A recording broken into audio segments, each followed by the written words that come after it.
That's the Beatles at 12 to 8. Maybe the theme for the Dubbo Regional Mayor. Could it be your theme, Mr. Dickerson? Well, why not? Let's make it my theme. Can we just play that every time before I come in? I know, right? What a great song, though, to have as a theme. If you were going to have a theme, that would be the one. I thought you were a couple of days late. I thought you were playing it for Valentine's Day. Well, I could be doing that too, you know. And don't forget, there is that film festival all about lovers that's being held too over the weekend. So it is a festival of love. Now, before we get into the love and talk about your very first council meeting, I just want to play what we're running in our regional news this morning with Michael Thurlow. Dubbo Regional councillors have voted down a motion to develop a public toilets policy, but councillors have voted to obtain advice on the city's aquatic centre management contract with Belgravia Leisure. Councillor Josh Black, who brought both proposals to council, says a public toilets policy is needed.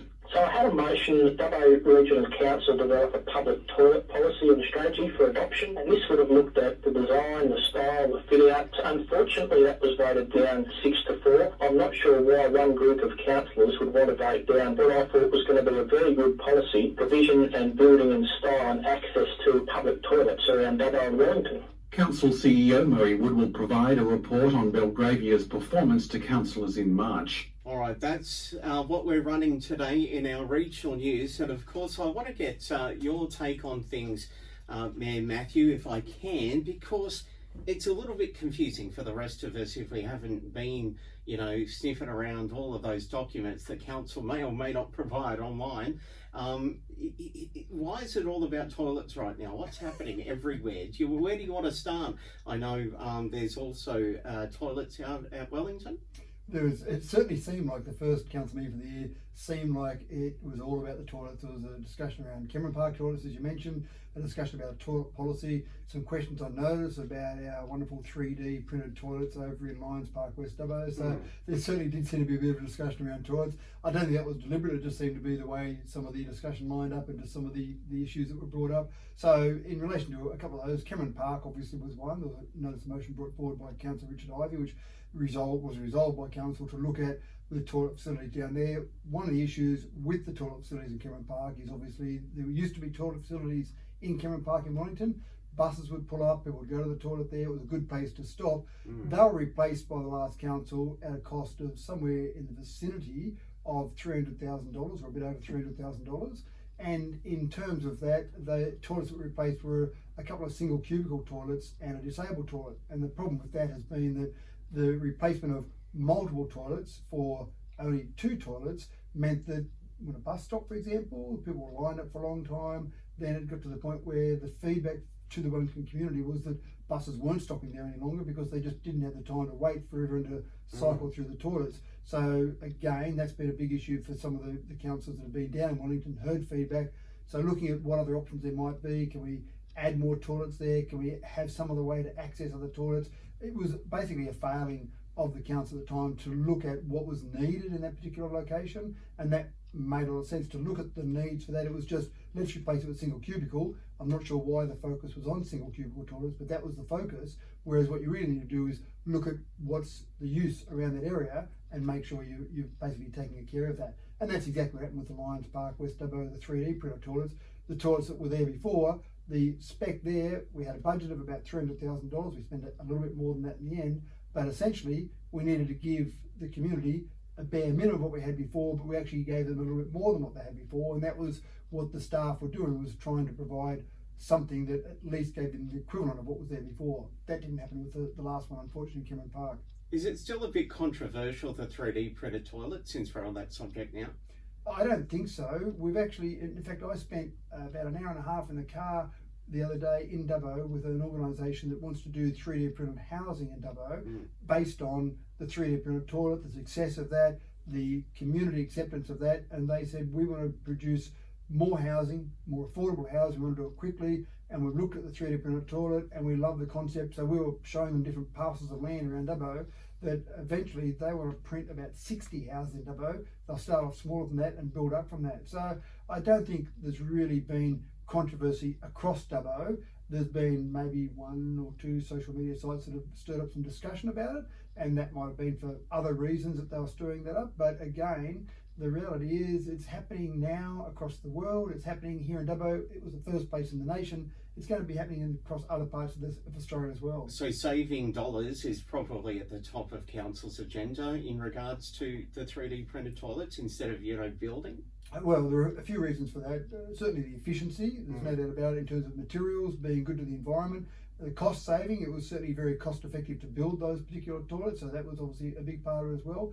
But also, we know there's a housing crisis across the nation, and we're looking at ways to solve it. We know we're going to have 5,000 people come to live in Dubbo over the next 5 years, just on the back of some of our projects, our renewable energy projects and some other big projects happening.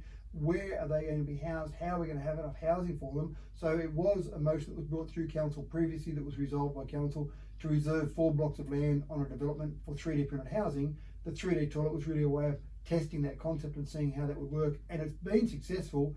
A, for the toilets and a good cost-effective construction of toilets there that are being used every day by people, very popular. It's a good popular walking spot there. But B, it's now highlighted to the rest of the world that Dubbo is open to the idea of 3D printed housing, and that's what companies are looking at to try and solve some of that housing problem. Councillor Josh Black disappointed that his motion dated the 5th of February, developing a public toilet policy strategy, was voted down 6-4, saying that he's unsure why a group of councillors would vote that way.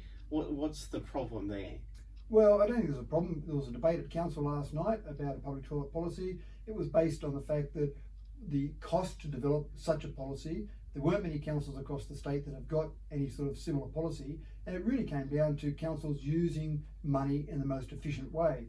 There were only probably 2, maybe 3 new toilet replacements that we're going to be doing over the next, say, 4 years at council. And so it seemed like a lot of work and effort, and the estimation for our staff, so it would be basically taking someone off their normal work for probably 3 months to develop this policy. And it seemed like a lot of work and effort to do to then have a policy that might be applied 2 or 3 times over the next 4 years. And the reality is that each toilet block that we replace is separate. It's got its own bespoke needs. So the Lions Park West, for example, had to cater to an area there where people have barbecues, people go past on Truckarolli Cycleway. The next toilet block we replace might be one in Victoria Park. Well, that needs to be able to have a large number of people there with large events like Australia Day. The next one after that might be Butler's Falls. It's got limited usage. So each toilet block we build or replace is something that you're looking at what are the needs around that area. So having an overarching policy around that seemed like overkill for something that you'd still look at the individual needs of each one anyway. So again, it was a good debate at council. In the end, councillors voted not to go ahead with that. It didn't seem like it was worth spending the staff time and money. Still, for residents of Dubbo, it's a little bit mind-boggling that you've got policies for everything else, but not for public toilets. I mean, how did that happen? Well, one of the discussions last night was that if it's such an important issue, and it's certainly been raised at state government, it's certainly been something that's been discussed at the state government as recently as November last year. If it is such a big issue, then the state government should have a policy that overarches over 128 councils. It seems like a bit of a waste of time and not very efficient for all 128 councils to go and develop their own individual toilet policy when maybe the state government should be doing it. So that was part of it. We're trying to use every cent we've got at council in the most efficient way, and spending 3 months of one of our staff to develop a policy for something that might be used, say, 2 or 3 times over the next 4 years didn't seem the most efficient. Again, we just don't go and stick up a toilet block and not think about it. Each one we do, each one we replace, there's a thought process that we go through to replace that. Well, considering many of the parks are along the Macquarie River, I think maybe you should get in and, fix that, because you don't want people using the river, do you? That's what I think. Anything else come out of the meeting last night, just really quickly?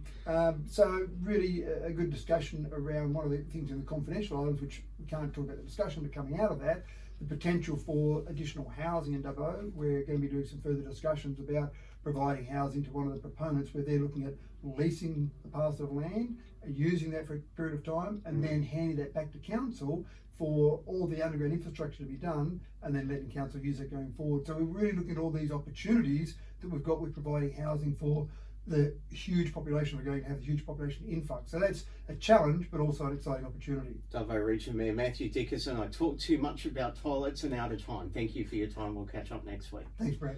News time for 8 o'clock next.